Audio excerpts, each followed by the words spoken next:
We welcome in Fox Sports Midwest color commentator Darren Pang to the show. You cover the Blues on a nightly basis, Darren. What do you make of those words from Doug Armstrong, essentially calling his players selfish and independent contractors?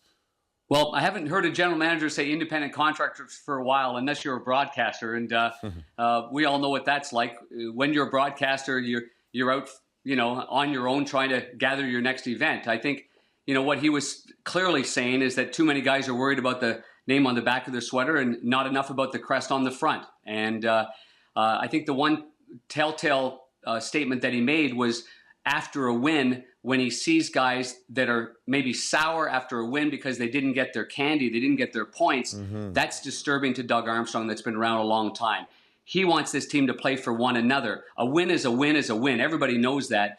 But if you've got guys, in his opinion, that are happy losing games and getting points, winning games and not getting points and being mad about it, well, then something is wrong in there, and that's a very bold and strong statement. And I talked to Doug Armstrong just a little while ago, and I know how passionate he is about this team and how much he believes in this team. Obviously disappointed that he has to fire a very, very good friend and longtime coach in Ken Hitchcock, and obviously he's putting a lot of onus on the players. Darren, a lot of people said this was inevitable on June 12th when they hired Mike Yeo to be the successor a year out for Hitchcock. Did you see maybe the writing on the wall? Maybe this was a flawed plan from the start, having the successor sitting on the bench right there with him? It's easy to say that now, but in the first 20 games of the season, the St. Louis Blues were a pretty hot team. I mean, they came out of the gates rolling. They lost one game in their first 13 or 14 on home ice. I didn't hear anybody talking about it then. As you move along and you start seeing the lack of compete in losing efforts, David, I think that was a really a huge alarm bell for Doug Armstrong and his management team, and everybody else for that matter.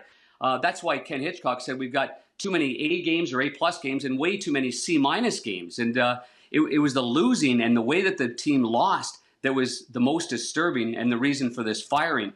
But at the beginning, I know a lot of skeptics were out there. I thought this could work. I thought this transition could work. But obviously, when it doesn't go well, you have to make a decision. And this is what happens at the end of the day. I mean, Ken Hitchcock, who's going to be a Hall of Famer, gets fired, and Mike Yeo gets in there a little quicker than he thought he was going to be. The Mike Yeo era will start Thursday night against the Toronto Maple Leafs. Darren Pang, thanks so much for your time. Thank you, David. So a lot to take in there. Elliot Friedman, Doug McLean. We've never seen such a scathing indictment of a team from a GM in a long time, Elliot. It's funny, I was texting with one coach today, he says, you ever seen anything like that? And I said, not since Mike Milbury went into television. That was Milbury level, and Mike was a guy who could really throw those verbal bombs if he wanted to. You know what, I think this shows, Doug, that Doug Armstrong did not want to do this. He tried to make a trade. He couldn't make a deal. I think it's very similar to what Gar Snow went through with the Islanders. He tried to make a trade too, couldn't make a deal. He figured the only way he could get the jolt he needed was by changing the coach. I'm curious, Doug, though, when Gar Snow fired Jack Capuano, he said, you blame this all on me. Doug Armstrong threw it at the feet of the players. Do you think that's going to make it more difficult to get that team going? Well, look, I take this in a different direction. To me, yes, it happened a year ago, the day Mike Yeo was hired to be the successor. I didn't like it then. I don't like it today. But a year prior to that, if we recall, Ken Hitchcock saying, I only want a one-year contract. You know why Ken Hitchcock only wanted a one-year contract 2 years ago? Because he said, well, I'm not sure if I'm going to keep coaching. No, it's because that's all he was offered, and that's all he could get. So the writing was on the wall a couple of years ago that they were moving in this direction. Otherwise, he would have been on a long-term contract. With his coaching resume, with his great friendship, he would have been on a long-term contract. He's been a lame duck coach for 2 years for me, and in particular, a lame duck coach this year.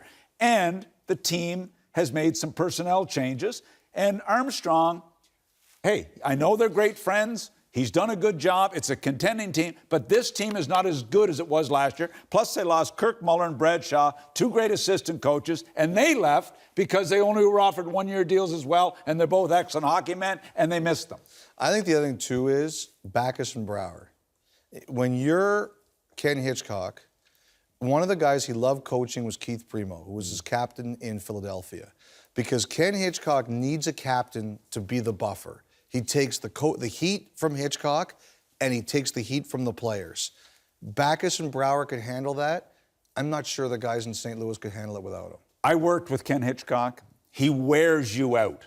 He wears all coaches, though. There's a shelf life for the coaches. He though. wears out everybody. He wears out the marketing people. He wears out the timekeeper. He wears out the GM. And he's tough on his players. And you're 100% right. He needs a leadership. He needs as strong a leadership group as you can possibly have. He depended on it. Listen, and he didn't have it there.